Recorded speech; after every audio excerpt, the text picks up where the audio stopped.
Hello student, आपके अपने YouTube channel अनमोल service target पे स्वागत है।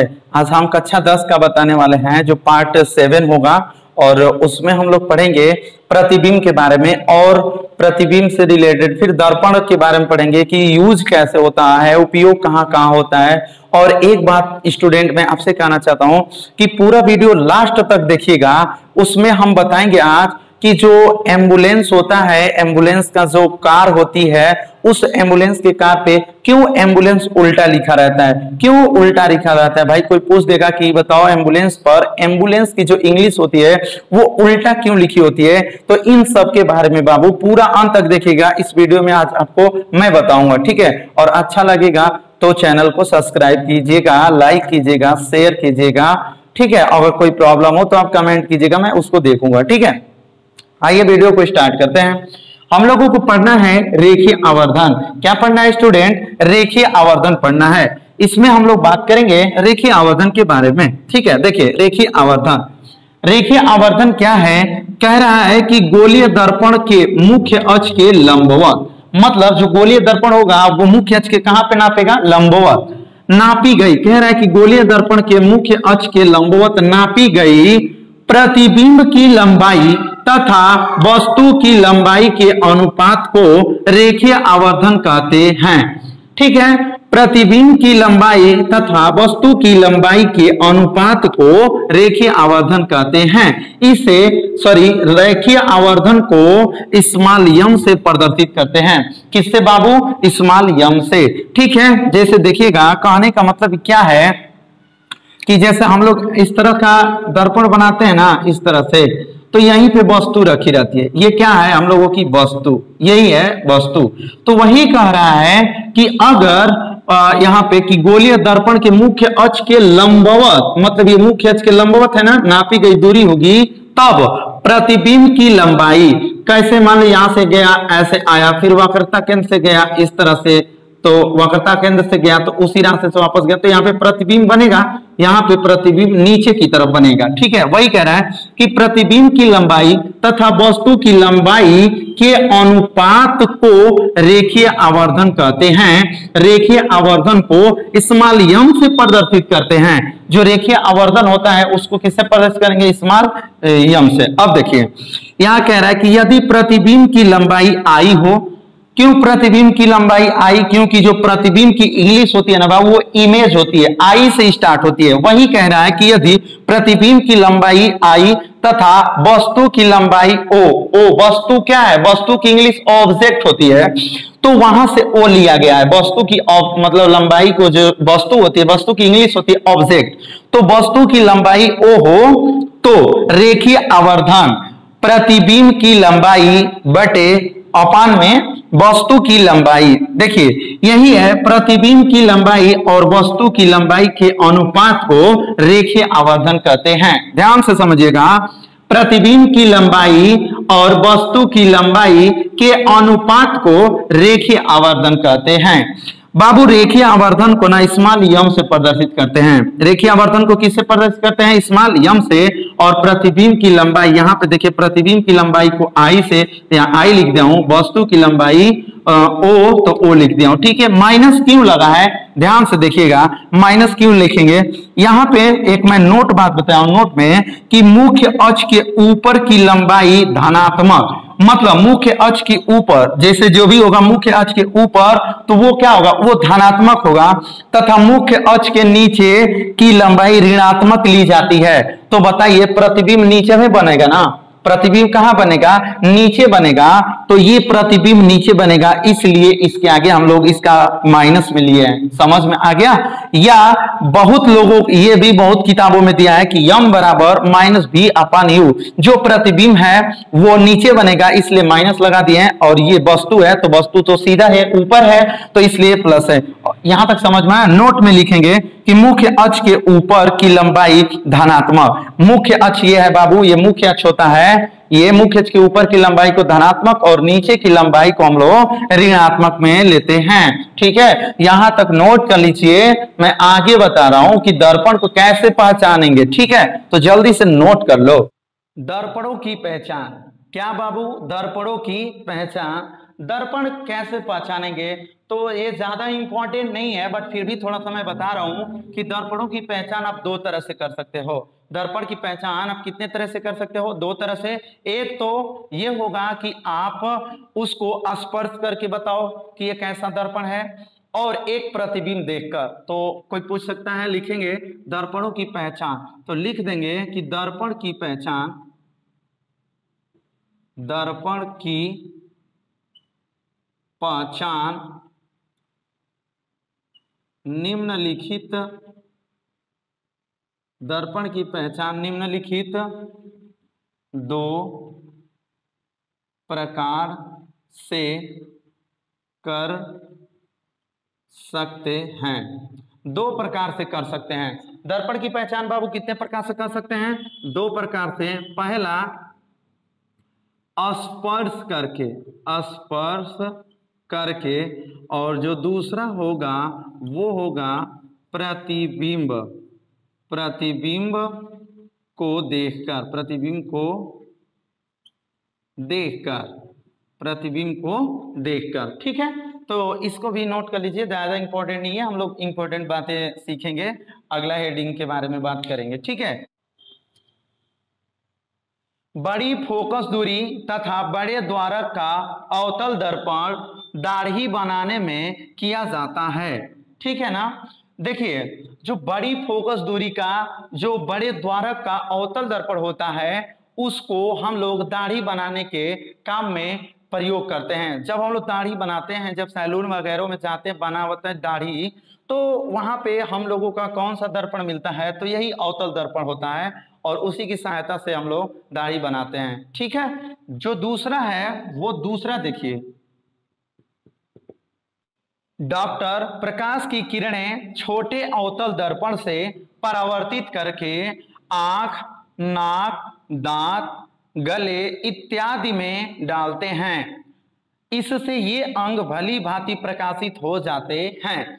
जैसा कि स्टूडेंट, आप लोगों ने कभी दांत या नाक या कान का डॉक्टर के पास आप गए होंगे, तो आपको वो करता है क्या कि लेटा के और एक ऊपर से एक मतलब कि प्रकाश की किरण आपके दांत के पास ले जाता है, तो उसमें जो उस प्रकाश जहां से आता है वहां पे अवतल दर्पण का प्रयोग हुआ होता है। वो अवतल दर्पण क्या करता है कि प्रकाश को एकदम आपके दांत के पास एकदम ज्यादा प्रकाशित कर देता है, और हम जो डॉक्टर होता है अच्छे तरीके से आपका इलाज करता है। तो वही कहा है कि डॉक्टर प्रकाश की किरणें छोटे अवतल दर्पण से परावर्तित करके आंख, नाक, दांत, गले इत्यादि में डालते हैं। इससे ये अंग भली भांति प्रकाशित हो जाते हैं। ठीक है, इसका अगला देखिए, सौर भट्टियों में सूर्य के प्रकाश को केंद्रित करने के लिए बड़े अवतल दर्पण का उपयोग किया जाता है। जैसे बड़े बड़े जहां पे सौर भट्टी है, वहां पे प्रकाश को केंद्रित करने के लिए बड़े, यहाँ पे बड़े अवतल दर्पण का उपयोग या प्रयोग किया जाता है। इसका अगला प्रयोग देखिएगा, देखिए, अवतल दर्पण का उपयोग टेबल लैंपों के शेडो में किया जाता है। टेबल लैंपों के शेडो में किया जाता है, जिससे थोड़े स्थान को अधिक प्रकाशित किया जा सकता है। बहुत सारे स्टूडेंट ऐसे होंगे जो टेबल पे पढ़ाई करते होंगे, तो एक लाइट आता है और उस तरह से, इस तरह से मुड़ा होता है, और यहाँ पे एक गोल सा लगा होता है। वो क्या करता है कि जो प्रकाश होता है वो आपके बुक पे ही केवल वो फोकस करता है। ऐसा आपने देखा होगा, ठीक है, मार्केट में मिलता होगा, देखे होंगे आप लोग, बहुत स्टूडेंट इससे पढ़ाई भी करते होंगे। तो वही कह रहा है कि अवतल दर्पण का उपयोग टेबल लैंपों के शेडो में किया जाता है, जिससे थोड़े स्थान को अधिक प्रकाशित किया जा सकता है, जिससे थोड़े स्थान को अधिक प्रकाशित किया जा सकता है। ठीक है, तो इतना नोट कर लीजिए। इसका अगला एक आध दो उपयोग और है, मैं बता रहा हूं। मोटर कारों, क्या है? मोटर कारों कामा रेल के इंजनों, रेल इंजनों कामा स्टीमरों, बड़े बड़े जहाज वाले जो स्टीमर होते हैं वो, मोटर कारों, रेल इंजनों, स्टीमरों इत्यादि के लैंपों में परावर्तक के रूप में अवतल दर्पण का उपयोग किया जाता है। जो आपका मोटर कार है या फिर रेल इंजन है या फिर स्टीमरों है, तो उन सभी के लैंपों में जो आगे लाइट होती है ना, जो आगे लाइट होती है, रेल इंजन के आगे एक बहुत बड़ा लाइट होती है, या फिर कार के आगे जो आगे का चीज देखने के लिए, आगे की वस्तु देखने के लिए जो लगे होते हैं, जो प्रकाश देता है, वो कह रहा है कि वहां हम लोग अवतल दर्पण का उपयोग करते हैं। ठीक है बाबू, वहां अवतल दर्पण का उपयोग करते हैं। अब इतने अवतल दर्पण के उपयोग रहे, अब आगे आगे आपको मैं बताऊंगा कि उत्तल दर्पण का उपयोग क्या है, उत्तल दर्पण का उपयोग कहां कहां करते हैं। तो आइए स्क्रीन पे देखिए, उत्तल दर्पण का उपयोग हमको आज पढ़ना है, आज बताना है किसमें कि उत्तल दर्पण का उपयोग। इसमें पहला है ना बाबू, देखो ध्यान से, पहला है उत्तल दर्पण का उपयोग। ठीक है ना, उत्तल दर्पण मोटर कारों में ड्राइवर के सीट के पास लगा रहता है। ठीक है ना, कहां लगा रहता है, जो मोटर कार जो चलाते हैं उनके सीट के बगल में लगा रहता है। इसमें ड्राइवर पीछे से सड़क पर आने वाले सभी व्यक्तियों तथा गाड़ियों के प्रतिबिंब देख सकता है। बताया ये जाता है कि जो अवतल दर्पण होता है ड्राइवर के सीट के बगल में इसलिए लगा रहता है ताकि पीछे से कोई व्यक्ति या कोई गाड़ी वाला आए तो उसको दिख जाए। कह रहा है कि भाई कि लगा रहता है। इसमें ड्राइवर पीछे से सड़क पर आने वाले सभी व्यक्तियों का तथा गाड़ियों के प्रतिबिंब देख सकता है।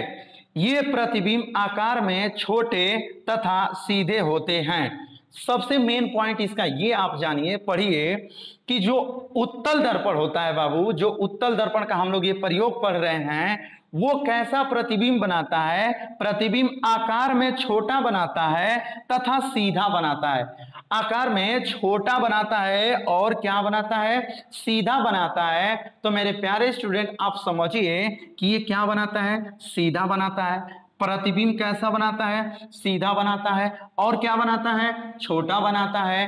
तो इसीलिए जो एम्बुलेंस होता है उसमें ए ऐसे बना रहता है, यम जो है यम तो सही है, यम ऐसे रहता है, ए यम ऐसे करके रहता है, ए यम बी ऐसे करके रहता है ना, मतलब उल्टा रहता है। इतना जानो कि जो एम्बुलेंस लिखा रहता है वो उल्टा रहता है। इसलिए उल्टा रहता है ताकि कोई गाड़ी वाला, कोई भी गाड़ी वाला अपने दर्पण में देखे, अपने जो बाइक में या फोर व्हीलर में, जो अपने फोर व्हीलर में जो दर्पण लगा है उस दर्पण में देखेगा तो उसको जैसे कि आकार में छोटा दिखाई देगा और सीधा दिखाई देगा। ठीक है, आकार में छोटा दिखाई देगा और सीधा दिखाई देगा।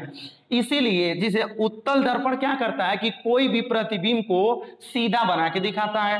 तो अगर एम्बुलेंस पर पहले से ही अगर सीधा लिखा रहेगा एम्बुलेंस, तो सोचो कि अवतल दर्पण में, सॉरी उत्तल दर्पण में जब देखेगा इंसान अपने बाइक में या फोर व्हीलर में तो उसको उल्टा दिखेगा ना।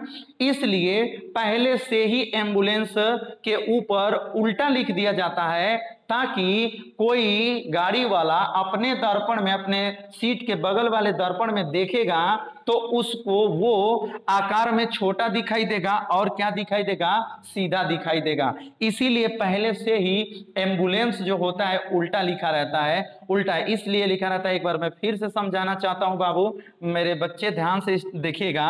कह रहा है कि जो उत्तल दर्पण है वो प्रतिबिंब आकार में छोटा बनाता है और सीधा बनाता है। अब बताइए, अगर किसी एम्बुलेंस के कार पे एम्बुलेंस सही से लिख दिया जाए, सीधा लिख दिया जाए, तो हम और आप बाइक चला रहे होते हैं तो इसको देखेंगे ना तो उल्टा दिखेगा।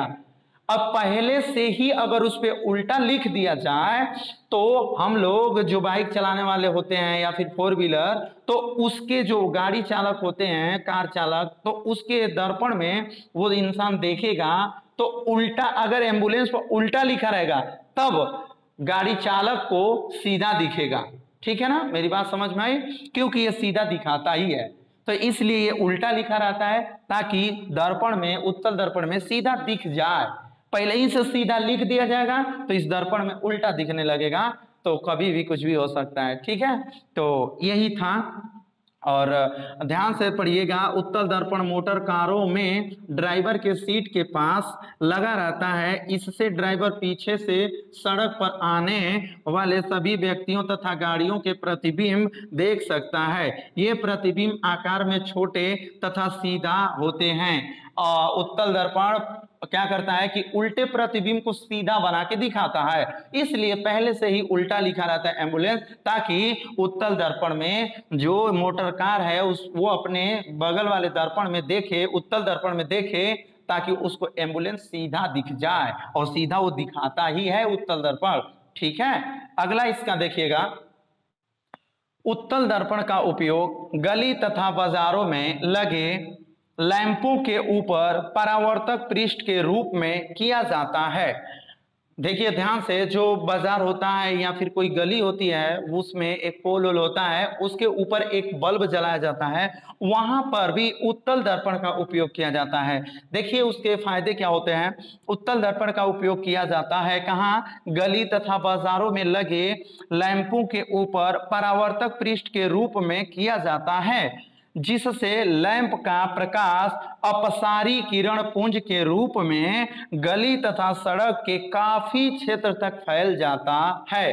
काफी क्षेत्र तक फैल जाता है मतलब क्या कि वो ऐसा लगा रहता है, उसके बल्ब के ऊपर एक ऐसा गोल सा लगा दिया जाता है, कैप की तरह होता है, ताकि वो पूरा मतलब ज्यादा दूर तक प्रकाश को फैला के दिखाए और ज्यादा दूर तक उजाला रहे। ठीक है ना, उसके लिए उसका प्रयोग किया जाता है, जिससे गली में आदमी आराम से आ जा सके और बाजार में इंसान आराम से मार्केट कर सके। ठीक है ना, उजाला में। ठीक है, देखिएगा वही कह रहा है कि उत्तल दर्पण का उपयोग गली तथा बाजारों में लगे लैंपों के ऊपर परावर्तक पृष्ठ के रूप में किया जाता है, जिससे लैंप का प्रकाश अपसारी किरण पुंज के रूप में गली तथा सड़क के काफी क्षेत्र तक फैल जाता है। ठीक है, तो यहां तक ये रहा बाबू, सभी दर्पणों का प्रयोग पढ़े, दर्पण कैसा होता है, किस तरह से होता है, इन सभी के बारे में आप लोग सीखे। और इसका एक वीडियो और मैं बताऊंगा, उसमें केवल न्यूमेरिकल होगा, तो प्लीज, और ये सातवां पार्ट होगा या 8वां पार्ट होगा। तो हम ये आपको कहना चाह रहे हैं कि अगर आप मेरे पूरे वीडियो इसका और पार्ट नहीं देखे हो तो मेरे चैनल को सब्सक्राइब करके बाबू, और उस चैनल पे आप ओके करोगे तो नीचे आपको पार्ट 1 से लेकर पार्ट 6 तक सभी के सभी वीडियो मिल जाएगा। तो पूरा वीडियो को देखो, और मैथ फिजिक्स केमिस्ट्री एकदम बढ़िया तरीके से मैं सब कुछ बताऊंगा। चैनल पे आप नए हो तो प्लीज चैनल को सब्सक्राइब करके बेल आइकन को प्रेस कर दीजिए, ताकि हर एक कोई नोटिफिकेशन जैसे ही मैं वीडियो अपलोड करूं तो सबसे पहले उसका नोटिफिकेशन आप तक पहुंचे। वीडियो को यहां तक देखे हो, नोट भी बना लेना। धन्यवाद।